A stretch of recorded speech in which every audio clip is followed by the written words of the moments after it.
Good morning. This is the JP Dinnell Podcast, episode 120. I am JP Dinnell, and as always, I have Lucas with me. What's up, buddy? What's going on, man?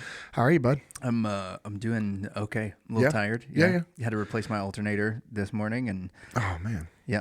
And then wouldn't you know it, the problem I thought I fixed happened again. So it's like, all right, just chasing gremlins. Oof. So yeah, but all good. I mean, you've been working on vehicles Most of my life. most of your life, so it's just started off as a kid. figure out, and that's why you have the vehicle that you have. Yeah, Is you told me, you're like, fix it. yeah, I love. Yeah. And dude, it's an awesome little truck, man. Yeah, it's super reliable. Gets the job done. It gets the job done. Yeah. And I remember when you told me that, you're like, I love this truck because one, it's reliable, and I know how to fix it, so I can. Yeah, I've got all the tools to work on it. It's just irritating when you have to fix it. You know. Yeah. Just one of those things. Maybe we'll call Justin Anthony afterwards. You know, our buddy from Jesus and Jiu-Jitsu, trains at 5. Yeah. Our fisherman buddy. Yeah. Just ask him to light it on fire. No. Send me the insurance paperwork. No, he has a shop at his place. Oh, cool. He was an auto mechanic for a long time, and he has a full. I sent him a reel the other day on Instagram about. It was one of those like real memes where like it says wife, like what are you doing? What takes you so long in the shop? It says me, and it's some like it has a shop in the background, and then it's like a video imposed onto that like picture, and it's a guy like singing or like just dancing to some music with like tools in his hand. Yep. And he goes, "That's the story of my life." It's amazing how often that really happens. Yeah. Yep. Well, he responded. He's like, "Story of my life," and I said, "Well, this is why I need a shop." Yeah, that's it, man. I was finding last night and this morning as I was doing it that the amount of times I'm looking for something I have in my pockets is unbelievable.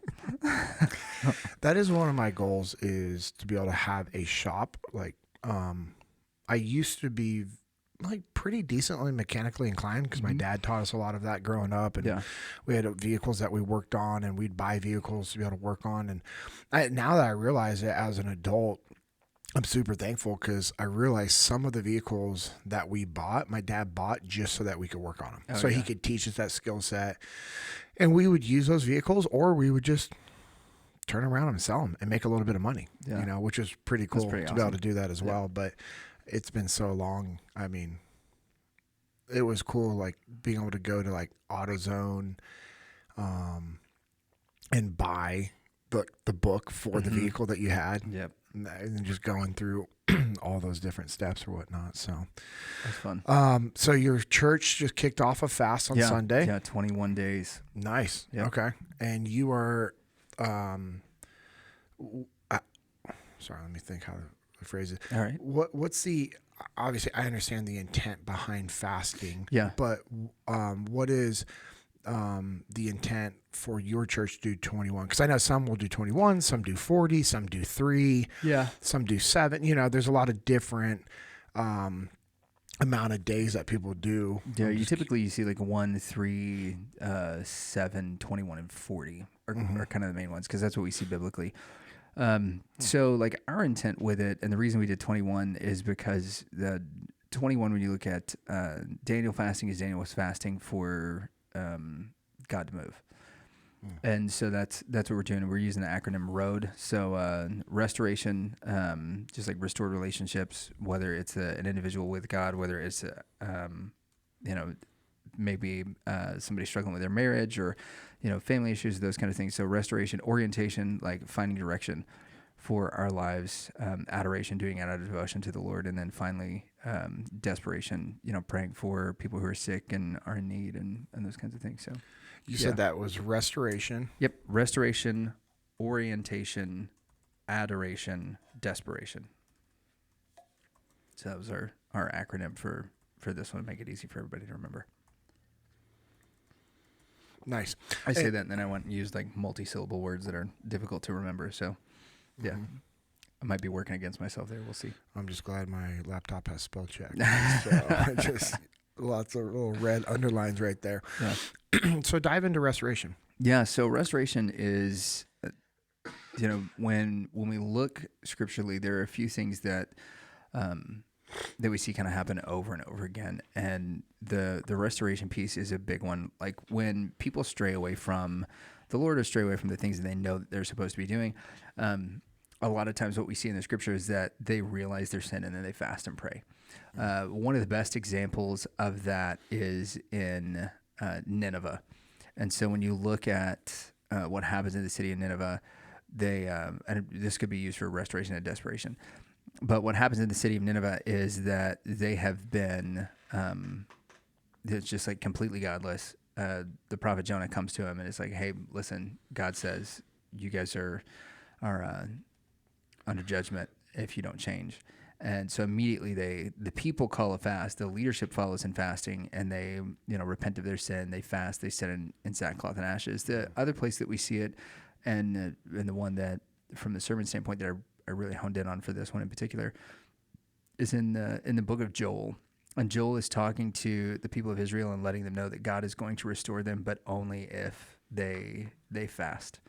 And that, the fast that the Lord is looking for is one of a contrite heart. So a heart that like realizes that we are as good as we want to be, that we're nothing compared with God's holiness, that we're never going to be able to match that. And so that instead of comparing ourselves to each other, which is something that we so often do, we compare ourselves to the goodness of God and say, hey, you know what I really need to do is take some time and press into the Lord so that my relationship with him can be restored through repentance and fasting and prayer. So Nice. yeah. So restoration, that's the big one there. Yeah. That's cool. Our church does an event called Prepare every year. Yeah, you guys are like at the tail end of that, right? Yeah, tonight will be, as we're recording this Wednesday, will be the end of it, and it's starts on Sunday, the service, and then Monday, Tuesday, Wednesday, and it's pretty great. Our church does a lot of things that they host where they'll have like different people in or whatever. I mean, I might be quoting this wrong, but I'm pretty sure like this is what Amanda was saying. Like we had leaders from 250 to 300 different churches at our church this week, just that we're hosting and pouring into and everything. And so they do Prepare every year, which yesterday was our 14-year anniversary for Amanda and I of being married, 15 years of meeting. So we met at 15 years ago yesterday and got married 14 years ago yesterday. That's awesome. Congratulations. Yeah, thank you. Shout out to my wife for just last 14 years. Actually, last 15 years have been awesome. And as people know our story, you're probably like, wait, hold on, you celebrate? Yeah, we do. Even though we were divorced and we got remarried, we celebrate that. And we also celebrate the other marriage date as well. Yeah, that's good. But talk about restoration, like what God was able to do in our marriage. But anyways, going back to Prepare, and so they bring in different leaders and pour into them, and really focus on just fasting, the intent behind fasting, and just for restoration, with whether it's with healing or in your business or all these different things. And it's just really cool. I talked about this with you on the way here. Is just, it's always nice being reminded of like the power of fasting and why we should fast from a spiritual aspect. Now I know there's a lot of people fast for health benefits, which are great. But just having the ability to fast from a spiritual side, to lean closer into the Lord, to surrender your physical, desires and demands. Like I know a few years ago, Stephen and his wife, their church did a 40-day fast. I think they switched church. I think they're now under Matt Chandler. Yeah, I think they go. Village. Yeah, they're at the Village. But when they were going to another church, they did a 40-day fast, and I was impressed. Like Stephen, 40 days liquids only, and his whole thing was. Now, it wasn't just like protein shakes and water. I mean, he got to the point where he's like, all right, he's blending chicken salad. yeah. But the whole point was to deny your desire to like actually chew food, and it was just like getting like potato soup and blending it up and, drinking that. So he still was getting the calories that he needed. Right. But it's just really cool, all the different reasons why people fast and the levels that they pick. And it's we were talking with our kids, it's about what you feel you need to do. This isn't like, hey, if someone's doing water only and you want to do the Daniel fast, it's just the same. Correct? From a heart posture Yeah, from standpoint? a heart posture standpoint, Okay. right? Yeah, and there's so much to that. It's the getting rid of anything that interferes with your relationship with God, and that's So social media, yeah, sugar, social media. There's a lot of people that alcohol. that do that. Yeah. Yeah, and one of the things that we talk a lot about is that it has to be denial, not replacement. So if you want to say, "Oh, I'm not gonna drink Cokes anymore," but you decide you're gonna drink Diet Cokes instead, like that's a replacement, right? If you delete all your social media apps, but then you download one of those like free to play games, and you're spending the same amount, if not more, time on your phone, like Ooh, that, I like that kind of stuff, Okay. You don't want to see somebody that's like, oh, I'm not going to do coffee, but now I'm loaded up on like really awful for you energy drinks. So those types of things, it's important that we realize that, hey, it's not replacement, it's self-denial. And we see a lot of things like this that we do pretty naturally in other areas of our lives when it comes to like in particular our relationships with our spouses or with our significant others. Is they're part of the marriage vow is forsaking all others, right? Like, all right, that's part of it, right? You're denying those urges that you have for anyone else of the opposite sex so that you can save yourself for your spouse. And then the same thing, as your relationship grows, that there are things that might be my natural tendencies that Kirsten just doesn't like.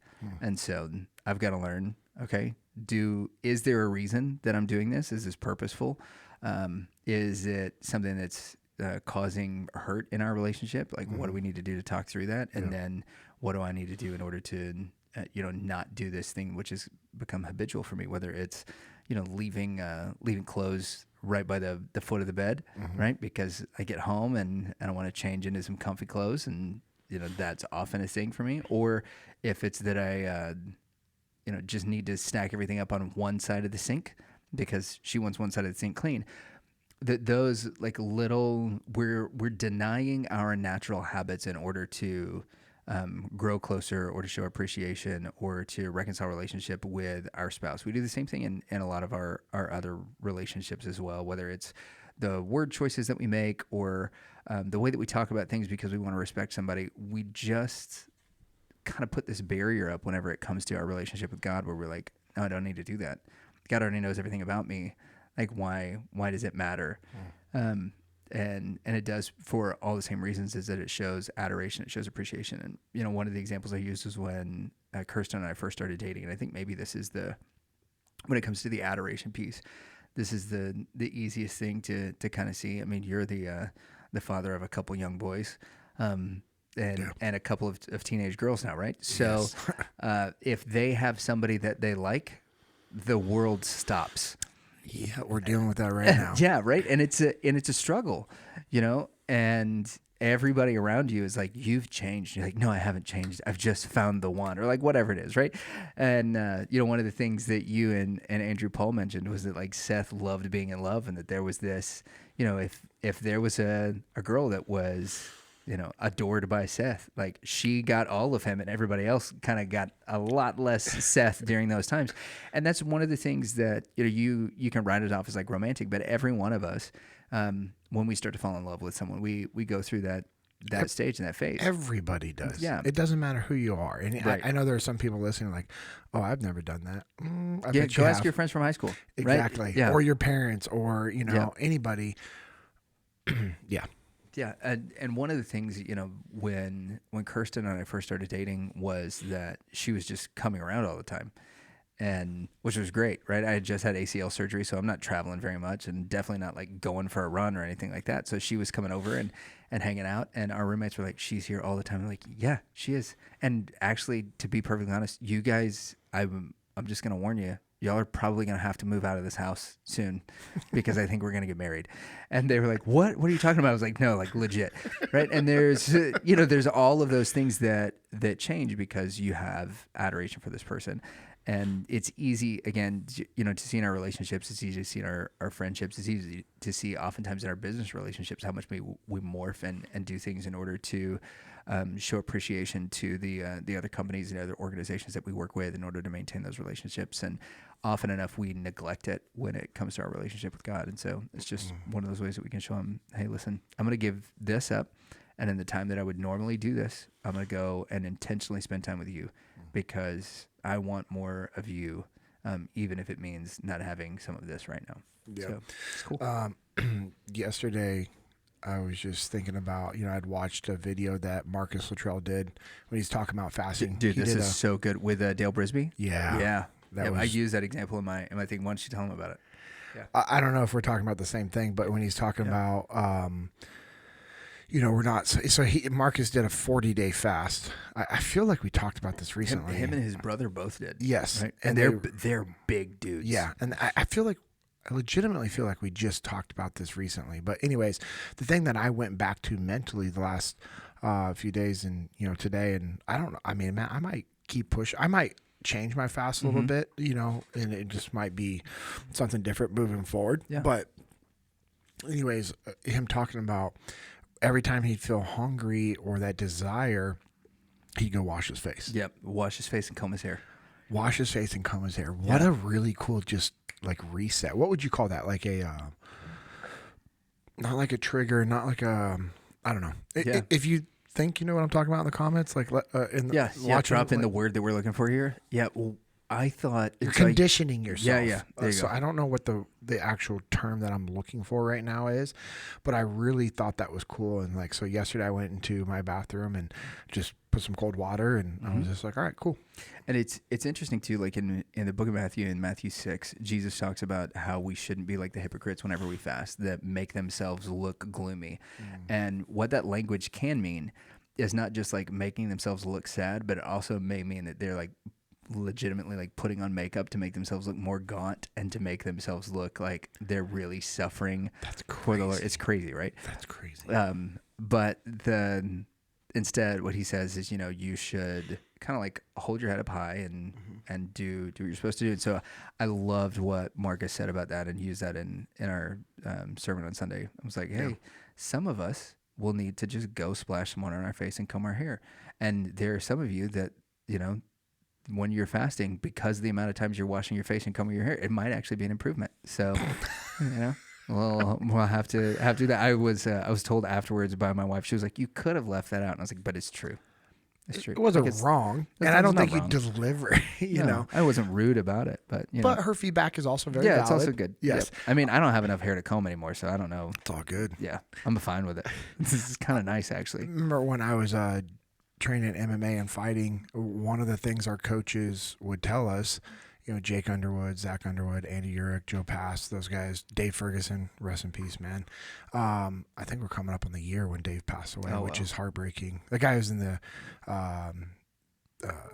Tennessee MMA Hall of Fame. Like he fought Dan Severns back in the day. That's cool. Just took it in. There's a drastic weight difference between them, and he was just like, "Cool, I'll take it." And I remember when we ended up training under Dave. Because Zach and Jake had gone over there because Andy was over there and so was Joe.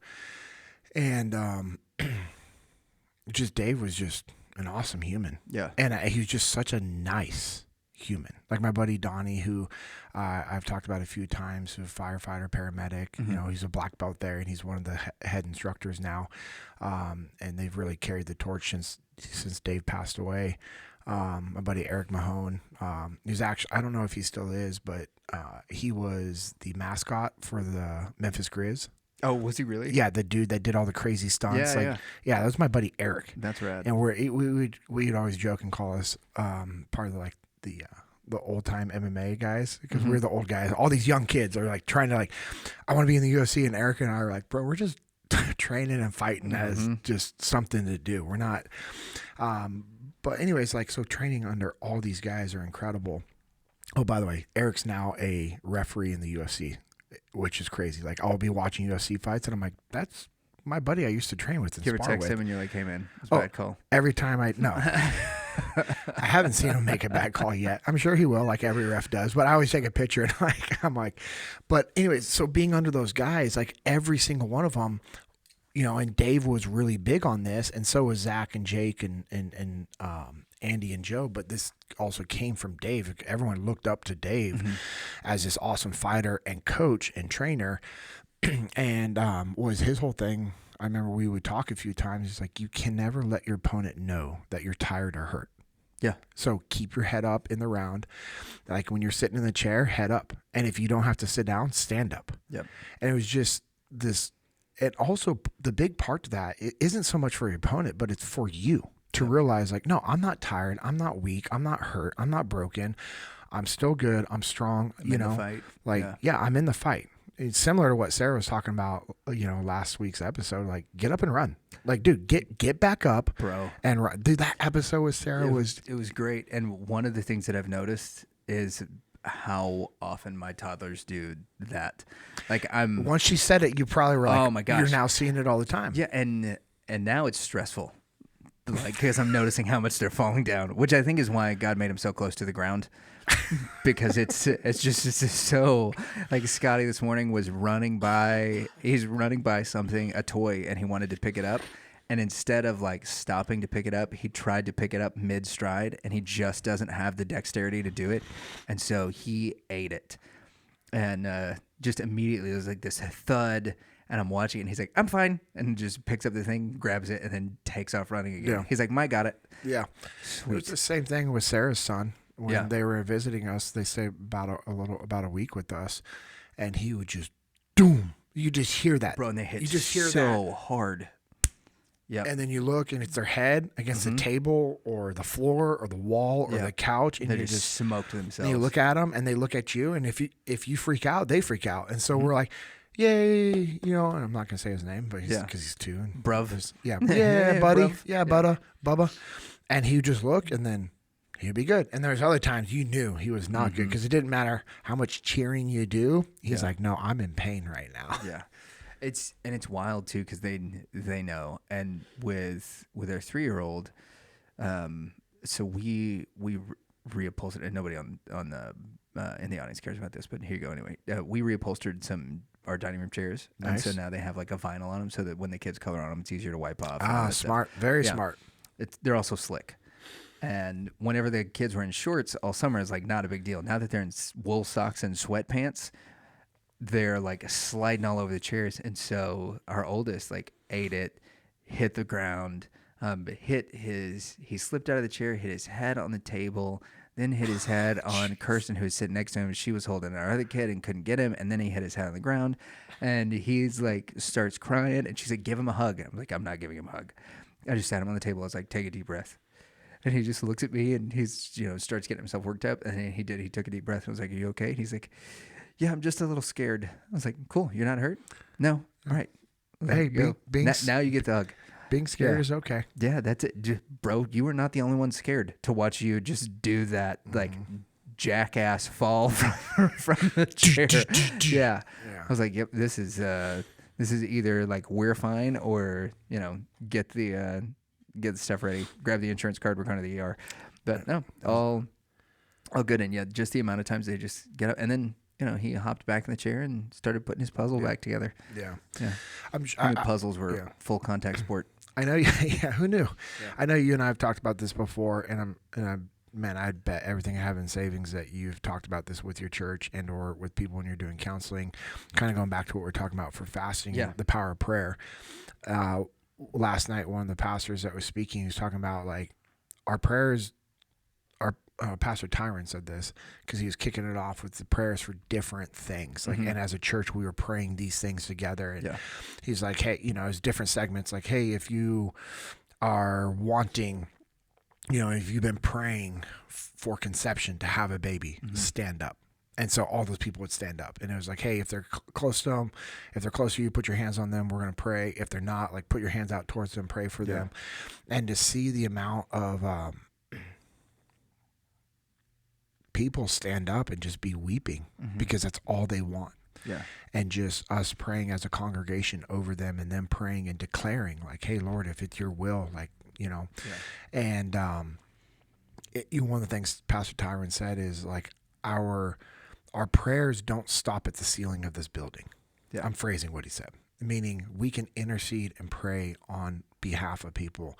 And so we did that. And then the other one was like, hey, if you have a parent that's not saved, stand up. And to see people standing up, it was just heartbreaking. And then, hey, if you have a kid that is lost, that you are praying that they will come to know the Lord and receive salvation. And that one, bro, that I just started crying when I was seeing all these parents stand up, because every single one of them that I saw, when they said that and they stood up, they just started crying because you could see their heart for their children. And it just made me, my heart, I just could feel it for them. But it was also this joy that I had knowing that all 4 of our kids love the Lord, are saved, are going to heaven, and have that. And same with my parents and Amanda's parents, they're saved. And it was really cool to see that and be a part of it. And then, yesterday we did one for healing, and same today for healing, and we were praying for Nola, and then obviously my dad as well with all of his health stuff. And, my dad's back in the hospital again, like working through stuff right now. And being able to pray and intercede on behalf of my father and of Nola and other people that we know that are going through stuff. And then, we did it for business owners and leaders within companies that, you may not be a business owner, but you're also, a senior leader helping grow that company. And, it was a really cool thing, but it was also a good reminder of, as we're praying for other people to come to know the Lord, like if I'm praying in my room or in my house or at church, like those prayers don't stay there. Yeah. Like that's the power of prayer, which is beautiful, and which we have. And it was also a good reminder of like, man, I do not pray enough. I just don't. I don't. And it's, something I want to be more intentional with this next year of just, praying obviously for my family, my friends, your family, this podcast, your church, our church, just different churches that, I know are out there delivering impact, that I have friends and families connected to, and different businesses. And it's just, okay, cool. I need to set that time aside and be very intentional with those prayers. Yeah, so for sure. It's a good wake up call. Yeah. Yeah. One of the pastors last night said, and I'd love to hear kind of your insight on this. At first when he said it, I was like, huh. And then as he dove deeper into it, and I was like trying to listen and trying to take notes on my phone. And so I want to go back and I'm going to listen to his recording, and also Day One's recording. But last night he said, the enemy of faith is not fear. It is clarity. And I was like, oh, that is good. That's interesting. Yeah. He said, and then this is what I wrote down. I know God can, I know God will. I'm just not sure when or how. And he's going on to say, God doesn't give us all the details because he knew we wouldn't take the step of faith. Right.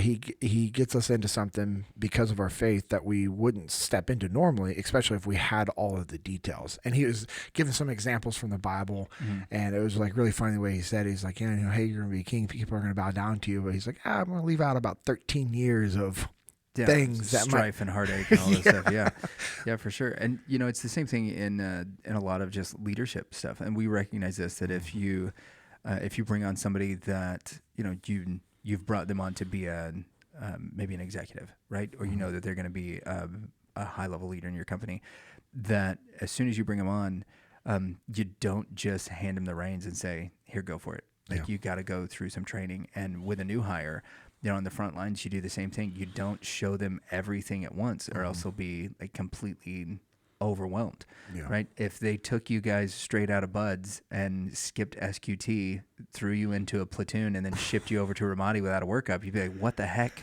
is going on? Now, that would be a problem. It would be a problem, but you guys would be stoked about it.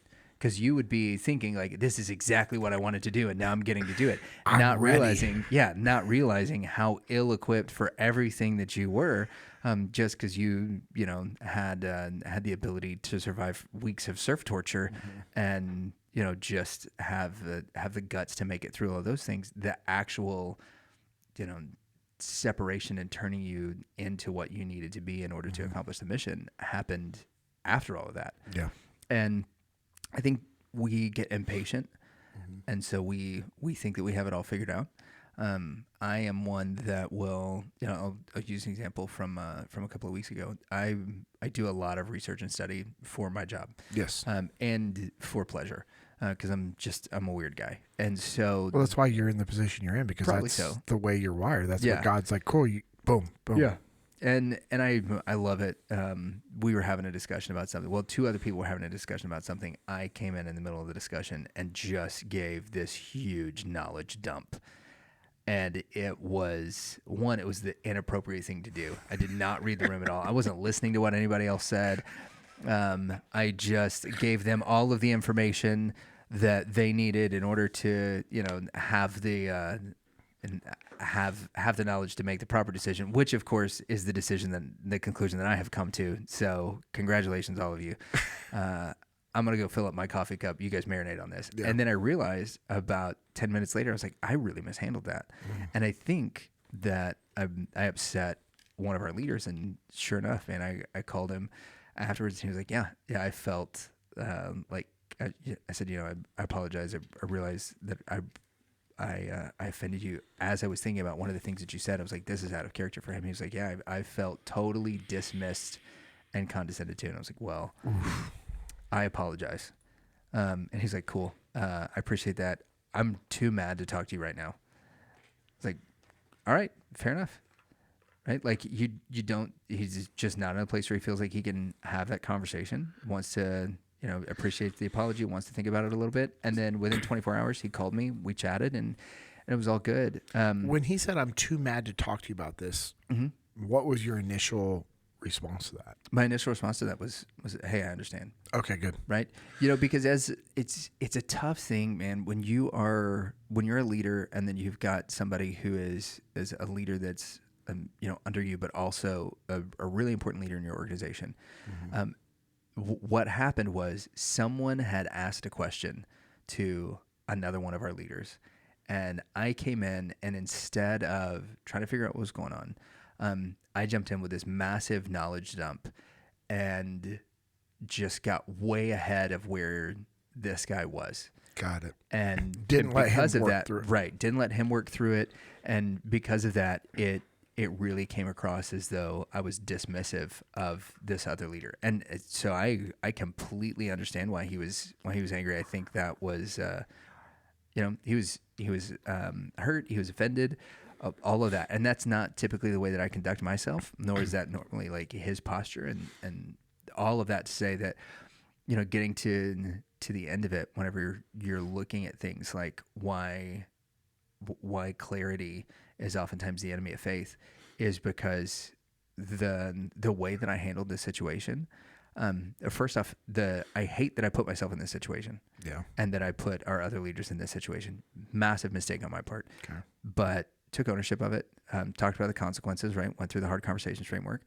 And now there are a couple of people who have come up to me and they've been like, hey, listen, I saw the way that you handled that. And there's some things that I need to do. So even in those moments where we feel like, oh man, I butchered this, or I really botched this, or whatever, that if we handle it the right way moving forward, then what we can actually do is set a really great example to help other people get to those next steps. That's awesome. That they don't have to make the same missteps. All that to say, he and I don't get to the place that we are right now unless I kind of make these missteps and determine the right way to handle it. Because in the end, what was something that could have broken trust actually ended up something that built trust. So it was pretty cool. Yeah, there's an opportunity if we do the right things for the right reasons, that good can come from a bad situation. Yeah, that's awesome. Man, I'm looking forward to this year, 2026. I just, last year was a good year.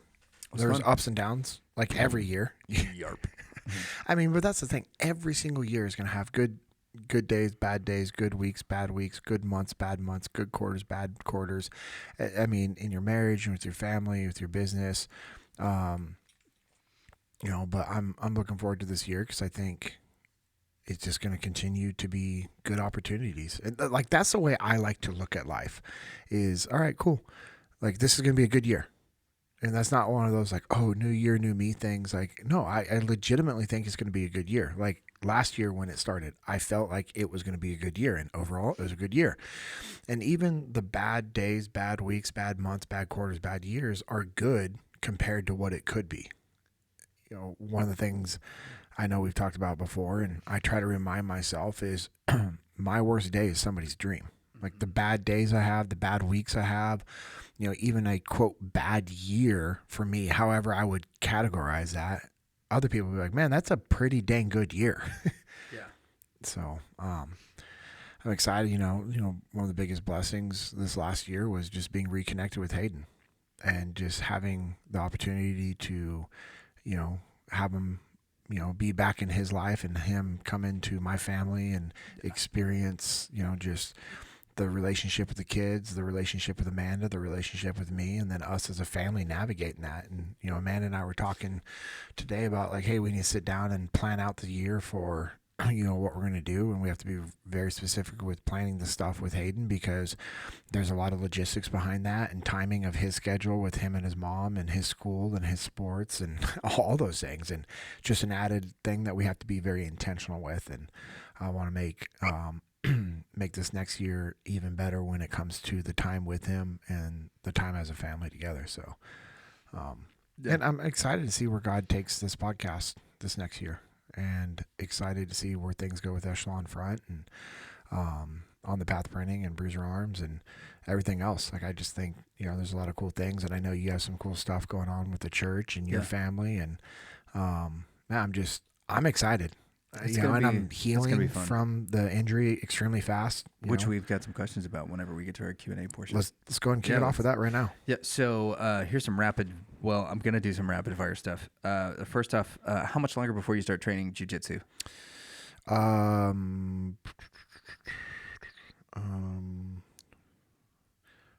hours. 29 hours? Tomorrow night I'm going back. Oh, right. So tomorrow night you're released to go back. Tomorrow night I'm going back to training. Nice. All right, fair enough. I would say release, yes, because when I went in for my last appointment, he was like, you are months ahead of schedule. That's what I'm talking about. And I'm not going to be stupid. Obviously, I can't train with that brace on. I've been thinking about it. Like, for a while, I was like, the brace fits over my gi. I'll put it on.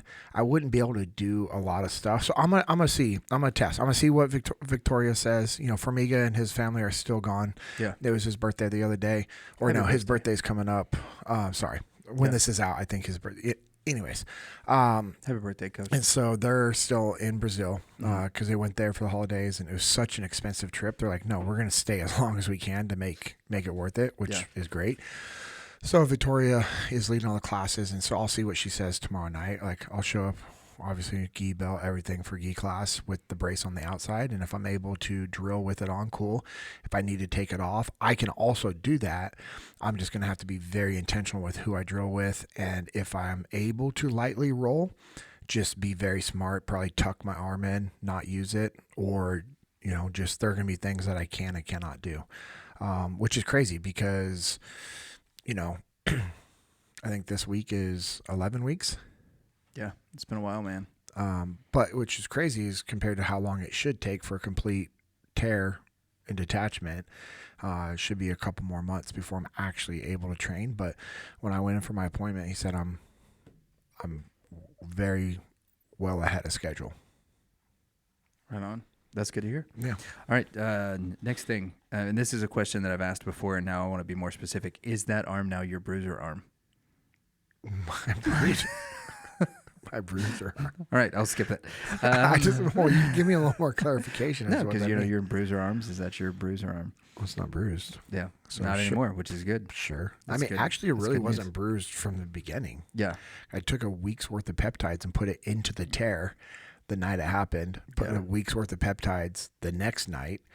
Went in for surgery on Wednesday. So it happened on a Monday. Mm-hmm. So I believe today is 11 weeks from the date of surgery. Because Monday was the injury. From the tear. Yeah. Wednesday, I had surgery on Wednesday. When I went in for that surgery, the surgeon was like looking at both arms. He's like, "Is this one right?" I'm like, "Yeah, there's no inflammation, no bruising." And we talked about what I did with the peptides again. And he goes, "Yeah, that's really smart." He's like, "I wish more people understood the value of peptides and what it does for healing and recovery, and not just from injuries, like for just general health and longevity," which is cool. I believe in the next few episodes we're going to have Nick and Johnny from Relive Health and Flower Mound on to be able to talk through what they do, and that's who we get our peptides and testosterone from. And the guys that they have at their clinic are just so incredibly intelligent and understand what to do and how to do, and the doctors and everybody. But yeah, that I will tell you, man, the TRT and the HRT, I guess you would say, package that I'm on, from Relive Health has been absolutely critical to my recovery and being ahead of schedule. For sure. That's So very cool. I feel good. I mean, I know this is like not a lot, but I was stoked. I told you before we recorded yesterday, I was able to do 10 hammer curls with 25-pound dumbbells. Bro, it's massive. I'm supposed to, at this point, only be lifting 2.5, 5 pounds max and be able to do 10 reps with 25 pounds. I was able to do a dead hang from the pull-up bar. Oh, wow. I've been able to do the ski erg. No issues. Oof. No issues. No pain. Like nothing. I can't do that healthy. The ski, echo bike, rower is a little like I'm not pulling hard on that. It's just movement, and then just moving dumbbells and kettlebells around and sandbags, and because Aiden's been training hard for the fire academy. Nice. He passed his physical assessment test, starts the fire academy on the 12th. And Congrats, Aiden. yeah, absolutely. So I'm stoked. It's come along, and I mean, obviously there's a good amount of There's some size difference. whatever. You'll get it back. I lost at ACL surgery. It took 6 weeks before I could straighten my leg out. We were having some serious issues with my quadricep, and I lost like 4 inches off my left quad, and it's still. Bro, that would frustrate me so Bro, bad. we've got all these videos of me trying to straighten out my leg, and my entire leg is just like spasming. But we finally figured it out. So you'll get there. Next question: if somebody was going to get one product from Jocko Fuel, what product would you say they need to start with? Ooh, I think I know the answer to this one, but I'm gonna let you do it.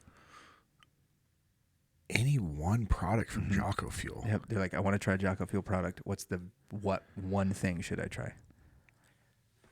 Oh, creatine. 100%. Because because that is a universal man, male female thing. And I was like, well, is it a male? Like, what do we want? I would say the testosterone booster. I was like, but wait, universal between men and women, creatine 100%, and the new collagen peptide one. The collagen and colostrum. Yes, thank you, collagen colostrum. Yeah.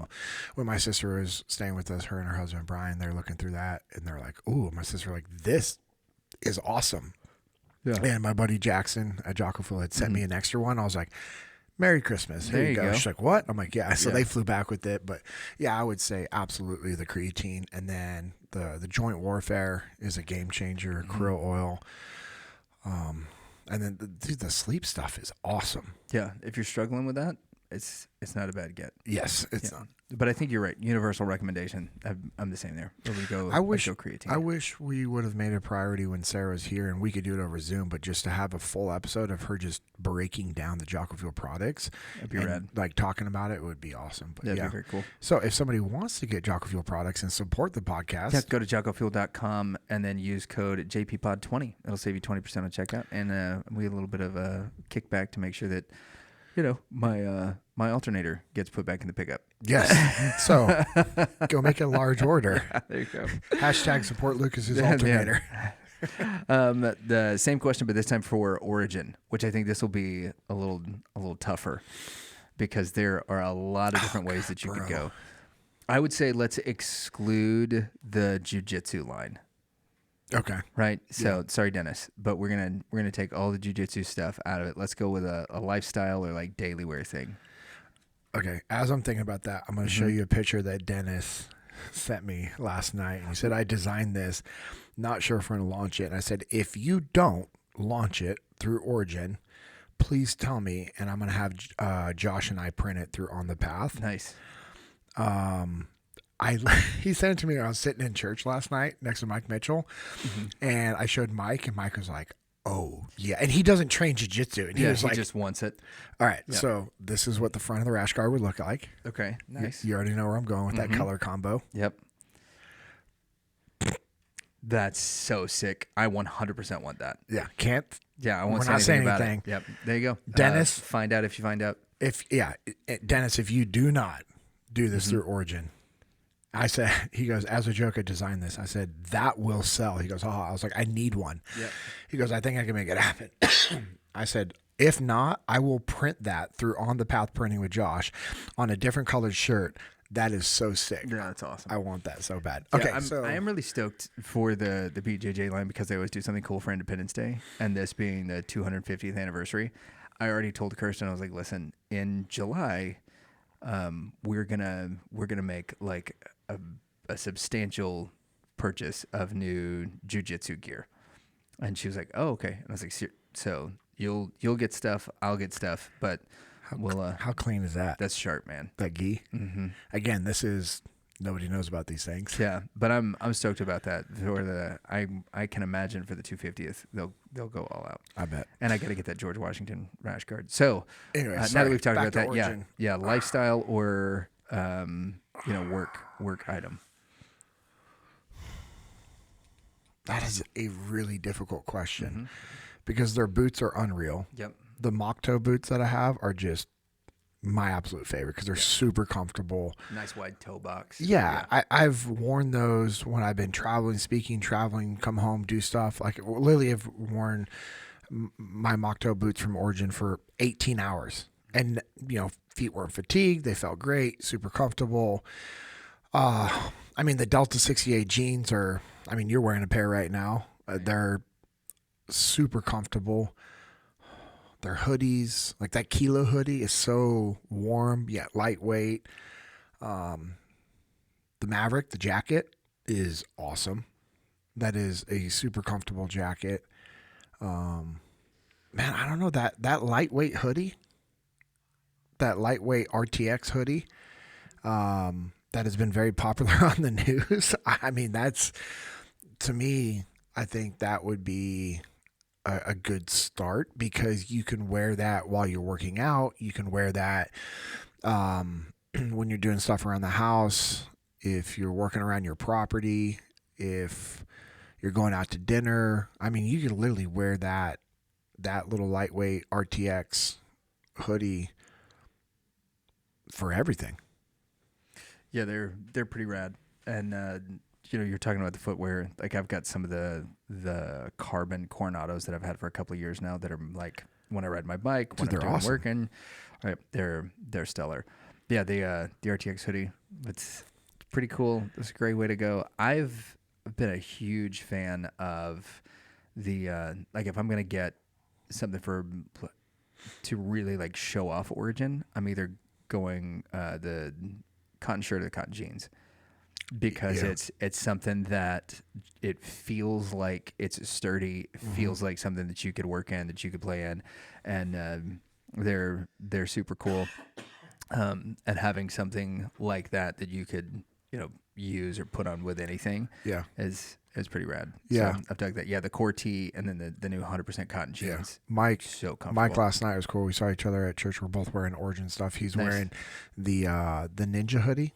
For hunt from the hunt line that we use when we go backpacking because it wicks away the sweat. It's lightweight, keeps you warm. And he was wearing that yesterday, when he's outside working all day and then came straight to church.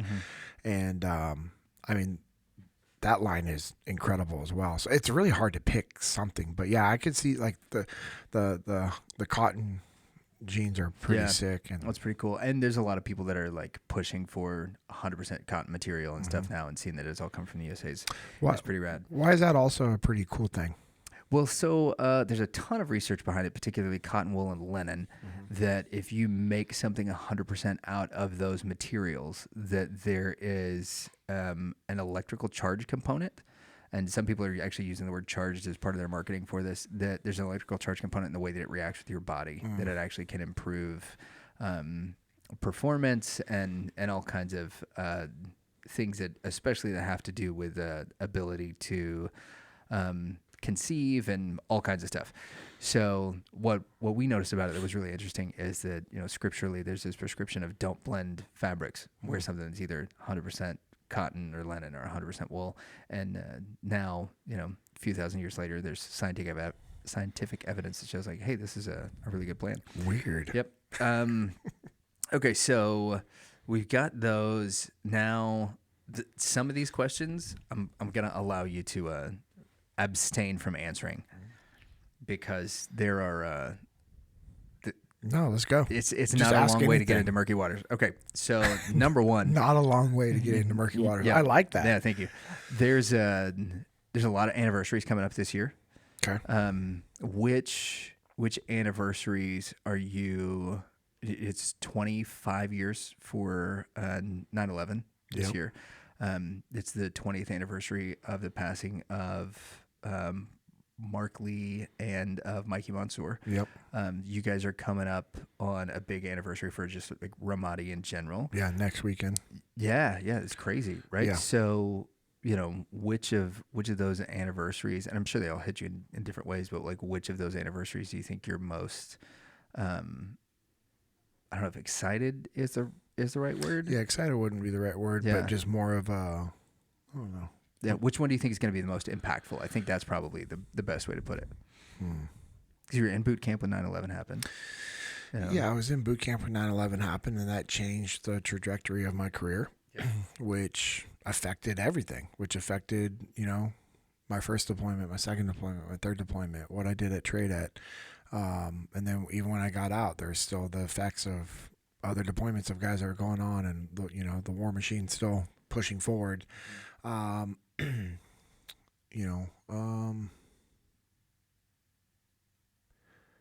mean, yeah, 9/11 changed everything in my life.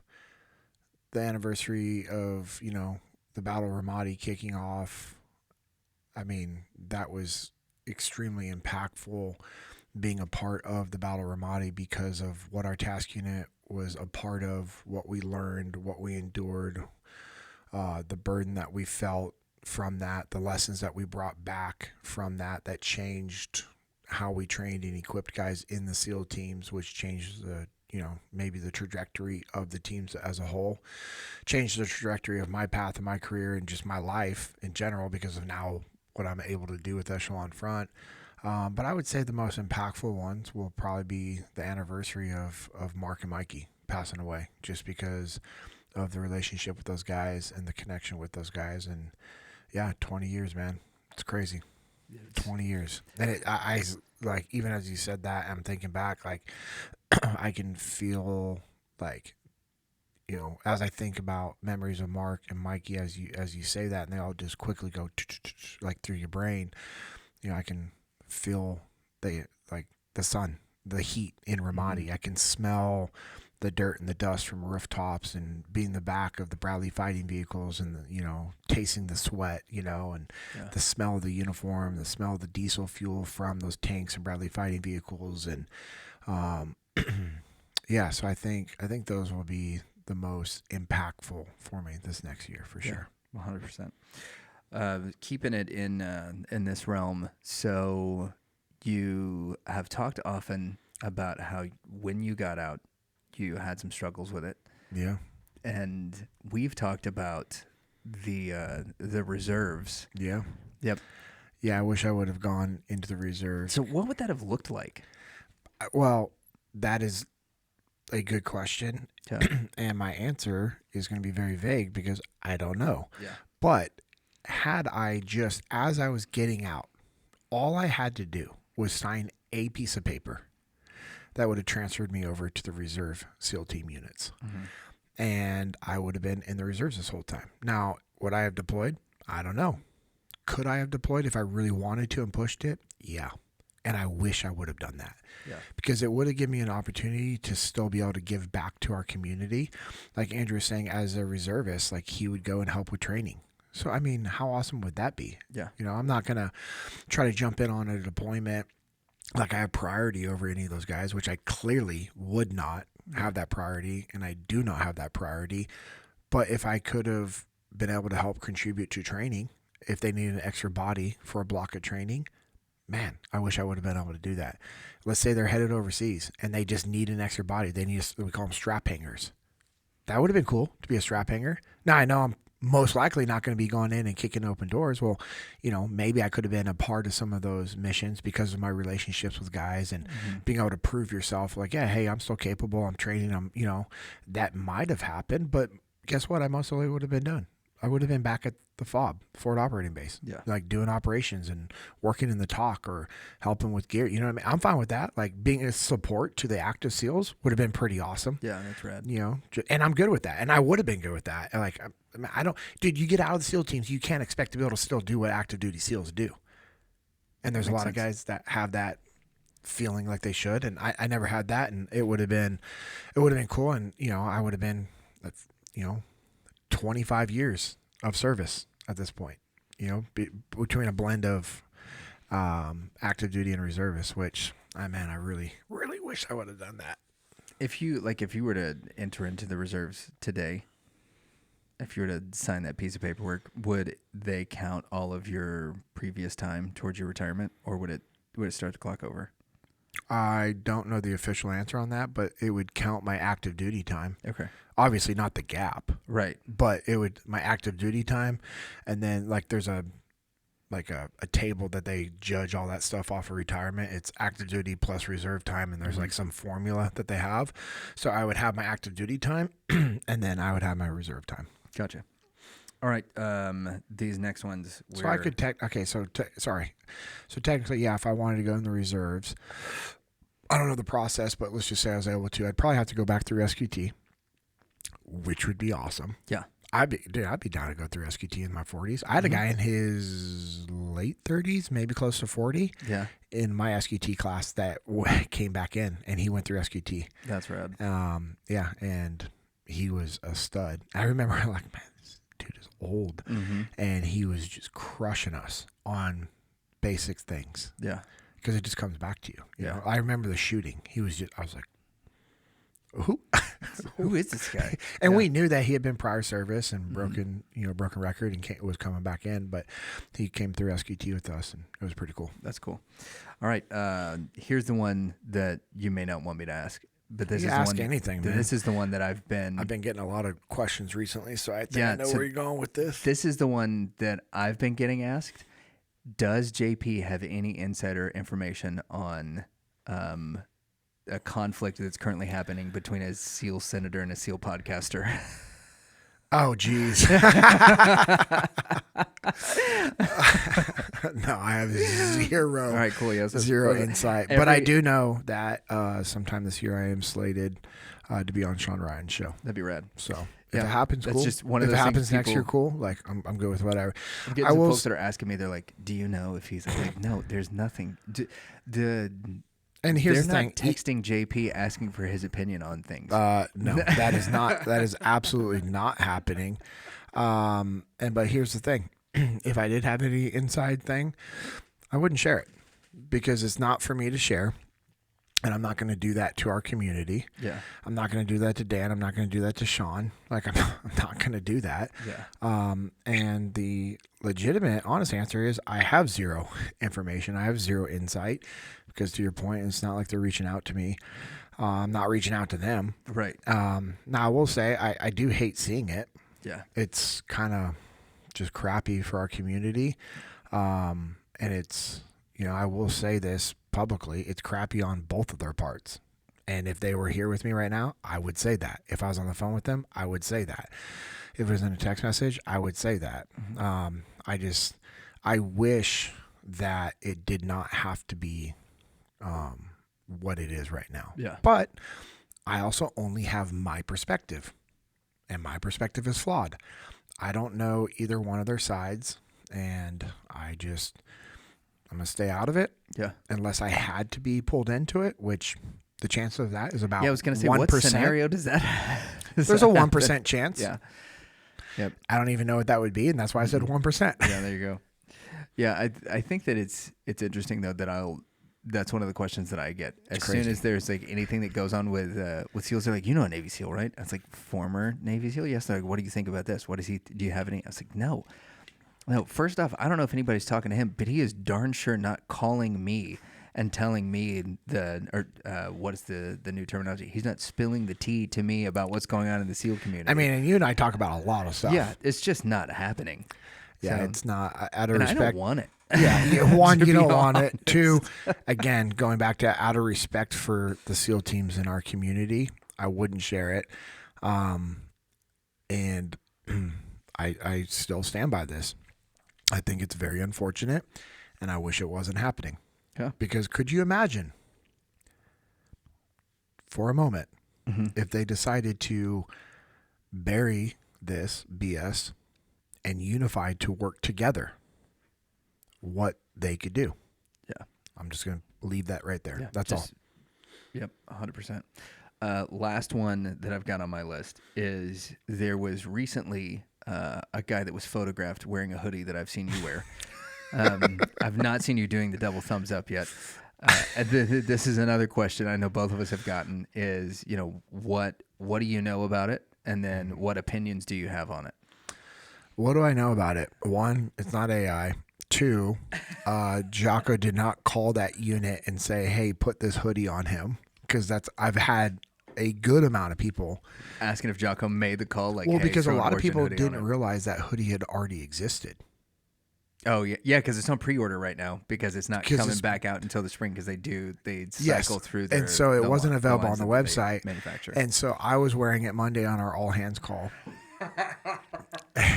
What was the reaction from the team when you were wearing your? I could see when people recognized it was hoodie. me, and they just started smiling and laughing. And then all of a sudden, you see the chats and the Zoom, and then Jocko recognized it, and he highlighted me on Zoom. That's awesome. Pinned my video, whatever, and Yep. so everyone saw it. And then Leif gave some explanation behind it. And dude, seeing Leif and Jocko laugh and smile like that, I was like, oh, that's well worth it. 100%. But so yeah, Jocko did not call that unit and send it to him and say, hey, put this on him because we're getting ready to launch this. It had already been around. I think I've had it for a year or two. At least a year. Yeah. Yeah, at least a year. I know that for sure. But yeah, and whoever was in the process of handling this guy before he came to the United States, they put that Origin hoodie on him. Hysterical. And it is hysterical. And I also love just the publicity that it's given to Origin because so many major news networks are sharing, small Maine company that's 100% American made, so, and so it's been giving them the good press that they need. Regardless of what you think about that, it's and in regards to the event itself, I don't have enough information. This is also not a text group that you're a part of? Yeah, it's really weird. I wasn't in that text message group cool. or signal group or WhatsApp group about the mission going down in Venezuela. Oh, that's crazy. I have no insight. I have no, I have none of that. Is it weird to you that there's this association that people automatically think that you probably do? Well, and the reason why is because there's a lot of veterans who will go on the news and give their insight. And some of them are very valid because of their background, their experience. When Jocko and Leif have been on the news when things have gone down, it's because these guys study these things. They, they know what's going on with the world, and they've been a part of those types of briefs and those missions and those intel where they have, that higher. I mean, you have to remember when I was in SEAL teams, I got out as an E6. I never was a part of a lot of those things at a high level. Yeah. And so from me, still I just don't know what's going on. I don't know why things are being done the way they are. Yeah. And, like I was just talking 2 days ago on an Extreme Ownership Academy thing, we were talking about the currency of trust. I trust my leadership. Yeah. And I trust that my leadership is making the right decisions for the benefit of the organization. And so I feel that way about our president and the administration that we have. Again, I don't have enough information to give a good response and answer to that. And that's going to be my answer. Yeah. It's like, cool, let's see what happens. Yeah. And I think some people are going to be like, oh, that's the safe answer. But in truth, it's the right answer. It's the honest answer. Yeah. And that's one of the... You know what is always a safe answer? The truth. Yeah. I do think that's one of the things, though, on the internet that gets so many people in trouble is that they hear one thing and they take it as no, this is the absolute truth. And they do no research on it. Jeez. They don't do anything. It's just one guy on TikTok who's just really fired up about it. And then that becomes their stance on an issue. Like how many people with the whole Charlie Kirk thing were like, this is a hill I'm going to die on. These are the facts. This is my background, blah, blah, blah. And then 2 weeks later, you're like, wah, wah, because more information came out. Yeah. This happens all the time. That's one of the things We talk about Echelon Front, and I know Jocko and Leif have talked about this a lot. Like the first reports from the field are usually wrong, if not always wrong, because it's the first initial emotional response of information, and we don't have the full picture. So, be slow to give your opinion, and be slow to, draw a line in the sand. Yep. If you haven't done your research, if you haven't gathered information, different perspectives, because it tends to get us in trouble. Yeah. There's an ancient Near Eastern book that says, be quick to listen and slow to speak. So you can take that for what it's worth. I've heard that before. Yeah. Thanks a lot, the Proverbs.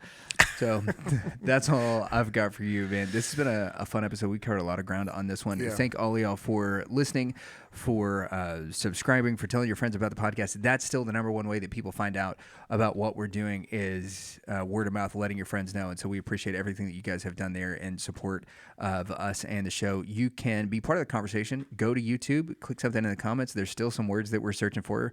And if you've made it this far in the podcast, then go follow us on Instagram.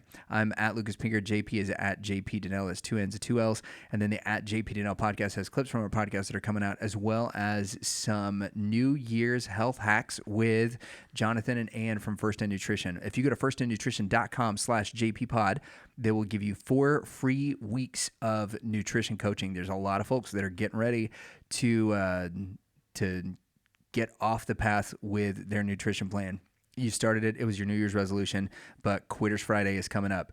Don't be a casualty of Quitters Friday with your resolutions. Go check out what the folks over at First in Nutrition are doing. JP talked about On the Path Printing for all your printing and apparel needs. Go check out at On the Path Printing. Shoot them a DM if you want to have something done, or if you too have come up with a fun design for something like Mr. Dennis Eiler.